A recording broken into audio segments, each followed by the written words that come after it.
Hello everybody, welcome back to my channel. If you are new here, my name is Sandrine and this is episode 1 of Coffee Chats. I wanted to introduce this series because there are a lot of things that I want to talk about in the Disney community that don't necessarily require a vlog, and so I figured some things I can just sit down and talk to you guys over a cup of coffee.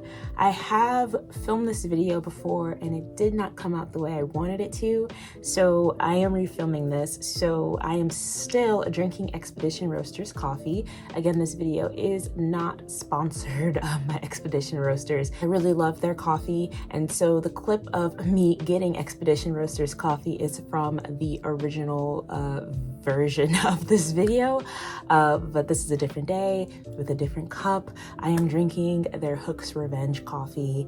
I love their Disney inspired coffee. It makes me just want to go back to Disney World so much more every time I drink it, and it's just something a little magical that I can have here at my home. And so here it is in a different cup, and it's not even a Disney cup because all of my Disney cups are dirty, so that's something. But on this first episode of Coffee Chats, we're going to talk about becoming an annual pass holder, because there's a lot of things that went into becoming an annual pass holder. I am now an annual pass holder, which is very exciting. If you're looking for someone who's going to vent and rant about pass holders and becoming a pass holder and all the things that come with being an annual pass holder, this is not that video. I am already enjoying my annual pass and I haven't even made it to Disney World yet.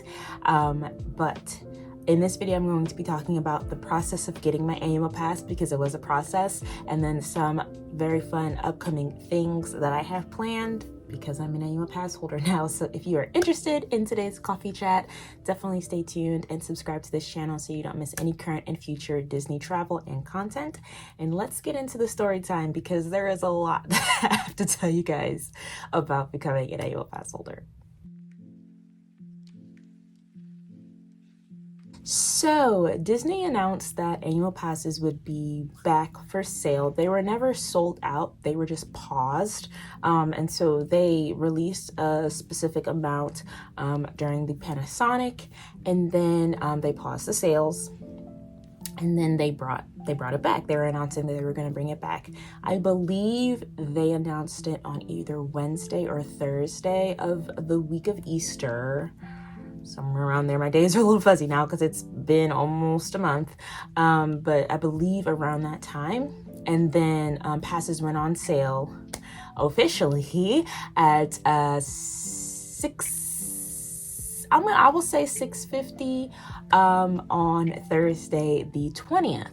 Now, prior to that day, I was very excited. If you follow me over on Instagram, which is at magically.sandrine, I will link it down below. But I had posted on my story on that day that they announced, like, oh my gosh, annual passes are coming back. I'm very excited. I have been waiting a very long time to become an annual pass holder. I do live out of state, and so that does require me to pay for the most expensive pass.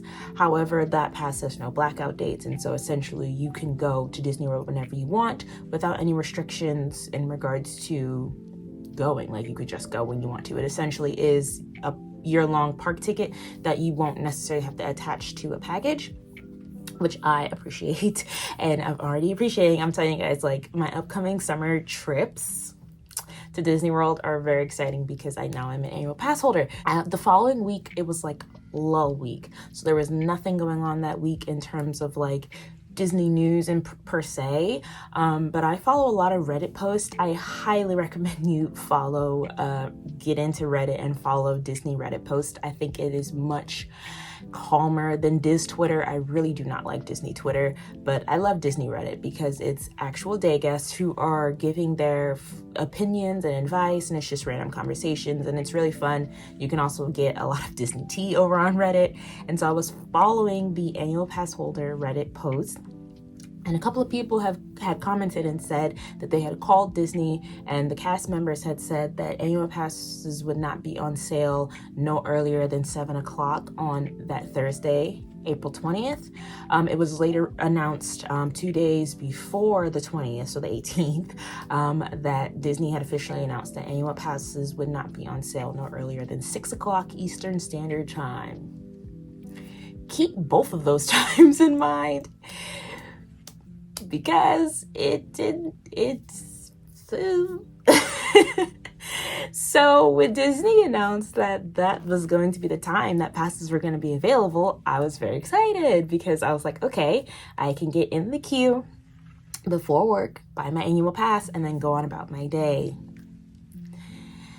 It didn't happen like that, which is really unfortunate. At 5:45 Thursday morning, I was on the website. So I had been on the website before, just looking up just general FAQs for pass holders because I wanted to know what everything that went into being a pass holder entailed. Obviously, I know some surface level things, but there's a lot of like read the fine print that you have to read because, you know, this is a very big purchase. Being an Incredipass pass holder is a very expensive investment. And so I was like, let me just read it.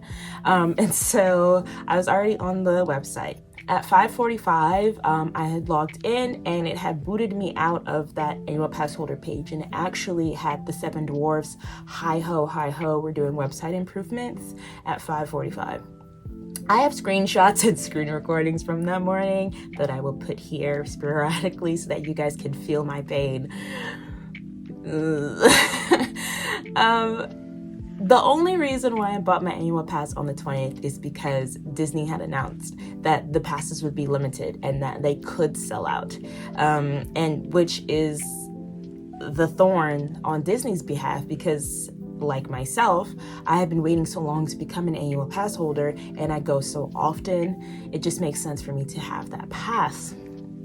However, everyone else had that mentality, so the website was bogged all day long. Hindsight is 2020 because I don't even think any pass level at this point, and we are now May 6th. So almost a month later, I don't think any of the passes have sold out. So if you want to buy an annual pass, because I am uploading this tomorrow, this is going to break up my Disney May solo trip vlogs. But if you want to buy an annual pass today, when this video goes up, you can without the headache of being in the virtual queue. Whew. So anyways, at 6 o'clock, nothing. I'm getting ready for work, doing all the things to get me ready for work, and nothing. 6:20, nothing. 6:30, nothing. Finally, at 6:55, we got the lovely screen that I now cannot stand, the screen of a big Thunder Mountain Railroad with the billy goat and the wrench in his mouth saying, "You are now in the virtual queue. Please do not refresh or leave the screen. If you do, you lose your spot in line." Which I really cannot stand how Disney does their virtual queues. They really need to buddy with someone over at Bath & Body Works, because when it's Bath & Body Works Candle Day and you are looking to participate in Candle Day online, and I'm quite positive there are more people buying Bath & Body Works candles than there were trying to get an annual pass. Don't quote me, but I'm quite positive when you want to buy a Bath & Body Works candle and it's Candle Day, you log into the Bath & Body Works website, you enter your email, like it brings you to the screen, you enter your email, and you are now in the virtual queue. They tell you what time to expect a return time. It's kind of like a lightning lane, and if you want to think about it that way, they'll send you an email when it's time for you to shop. You then have, I think, 15 or 20 minutes to shop and check out from the website. If you miss your time window or you miss the email, you have to get back in the virtual queue, and at that point, you run the risk of, your favorite candle selling out. Why Disney can't adopt something like that is beyond me, because my phone was on this screen for hours. Hours. It was on this screen for 5.5 hours. I'm not even going to prolong that. Yes, I was in a virtual queue for 5 hours. Technically longer than that because I was on the website at 5:45. At 9, I'm lying, at 8 something, the queue stopped. Like, there's this little blue bar that I also have come to not like. This little blue bar, it would like inch and then it would stop, and then it would inch and then it would stop, and then an inch and then it stopped completely. And then we got a little pop-up message, which I will put here as well, that I screen recorded, that said, "Sorry for the inconvenience, annual passes will be, pass sales will resume momentarily, something. on the day, that was so frustrating. I was like, oh my God, because it was close to like 9 o'clock. It was pretty much 8:30 and nothing. So at that point, I had been in line for nearly 2.5, almost 3 hours. Nothing. Now going back and looking at Reddit posts and comments from that annual pass purchase day, a lot of people were having problems checking out. So they would either get to the checkout, like the cart, try to check out, and it would empty their cart, or they would come up as a cart error. And so I'm assuming they were fixing that, and because they had to fix that, they had to pause, and it was so frustrating. And this is all first world issues. I mean, in the grand scheme of things, I have an annual pass, which is very exciting. It just took a long time. But anyways, so 12:45 rolls around. It's my turn to check out. And that was stressful because I had a future plan in my cart, which is now no longer a future plan. It now is a plan. But at the time, it was a future plan. It was contingent on me getting an annual pass. And so I had that future plan in my cart because I was just playing around with said future plan in my cart. And so when I got through the virtual queue, it took me right to the annual pass page. I clicked the link to, add everything to my cart, make sure everything is correct, making sure that the annual pass goes to myself because I have a lot of people linked to me. And I went to check out, and it took me to my future plan. And the annual pass was gone. Like, it wasn't even in my cart. And so I had to empty my cart, and there was nothing in my cart. And I was so nervous, my hand was shaking. So I went to the search bar and I just typed in annual pass, and it took me back to the annual pass page where I added it, put it in my cart, did all the things. I was like, yeah, if I'm not going to be able to get this annual pass during my time and I have to get back in line, I wasn't going to get an annual pass. But again, hindsight is 2020 because they're not sold out. So my Disney Experience app looks like this with the little yellow Mickey pendant on my name. All is well. So that is the story time on me trying to get an annual pass.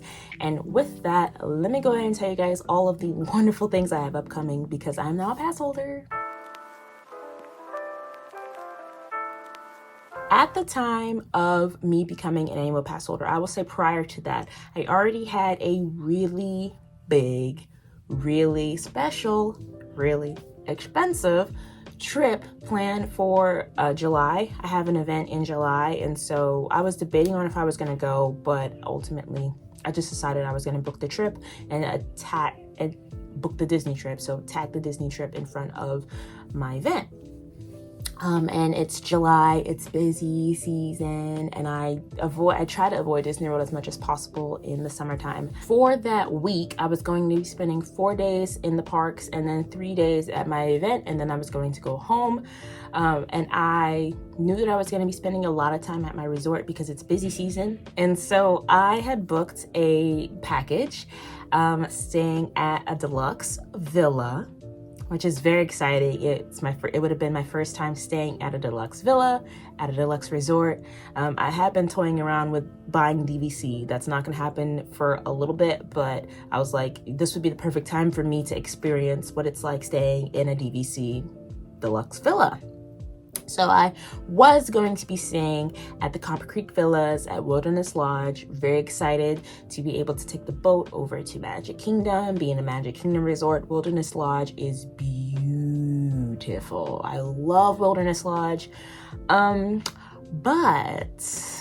with me becoming the annual pass holder, I had to rebook that package. I cannot stand calling Disney World. Like, if I can avoid calling Disney World, I do. The cast members are lovely, and they are very helpful on the phone. It's just the weight of being on the phone lines. It's just because everybody's calling Disney, right?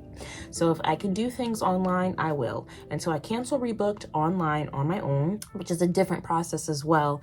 So if you don't have an annual pass, or I guess if you're not DVC, I don't know how DVC works, but speaking in annual pass terms, if you don't have an annual pass, you have to do a Disney vacation package. So that includes the room. If you're staying on property, that includes the room, the ticket, and all the things.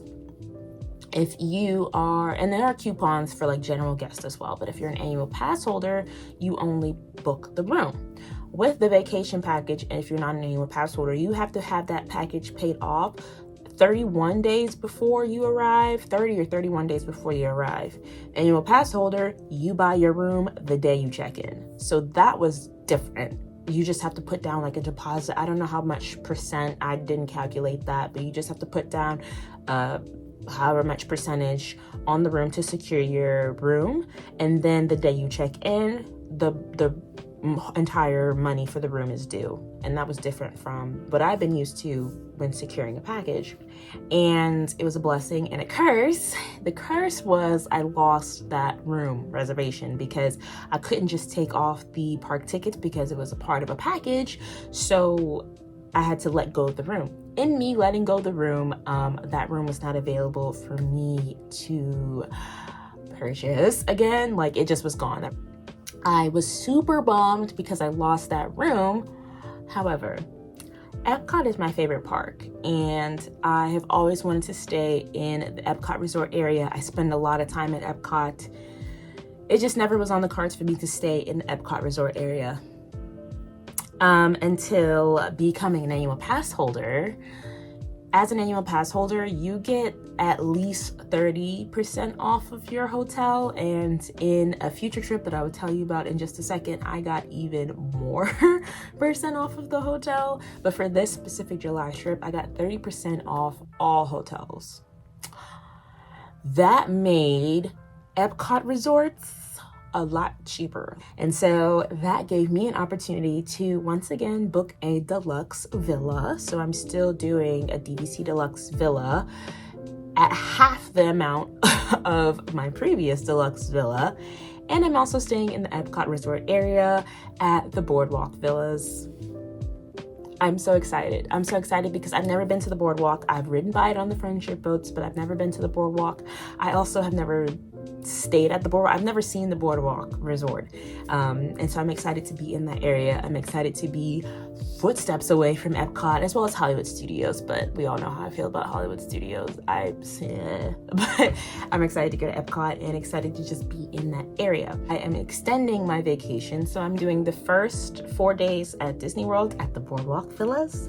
Then I'm going to my event, and then for the last 3 days, I am going to Pop Century. Century is my favorite value resort, and I haven't stayed at Pop Century in a long time. It's been years since I've stayed at Pop Century, but I am very excited to be able to stay there along the latter part of my vacation. Once again, have access to the Skyliner because I'm going to be at Epcot pretty much all the time. I love Epcot, you guys. There's just nothing like Epcot and Animal Kingdom in the morning. I love them both. But that is my July trip.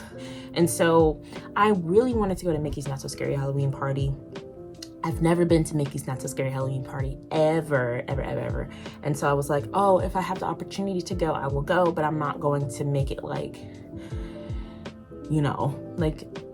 urgent, or I don't even know, make it like a big thing just because I had that huge trip in July that really isn't huge anymore because I have my annual pass. But I had no idea that annual pass holders get $10 off party tickets, because I just went to the website. I was just playing around, I was looking at the calendar. I was like, okay, I could go this date, I could go this date, I could go this date. And they had general admission ticket prices and annual pass holder ticket prices. And I was like, oh, we get a discount on these tickets. And $10 in the grand scheme of things is not a lot unless you have a lot of people. That adds up. But on the nights where it's not, like on the cheaper nights, that $10 it pulls through. So I am now going to Mickey's Not So Scary Halloween Party in August. But I am very excited to be going to Not So Scary Halloween Party. I will be staying at Grand Destino Towers at Coronado Springs Resort. I'm so excited. Coronado Springs and French Quarter are tied for my favorite moderate resorts.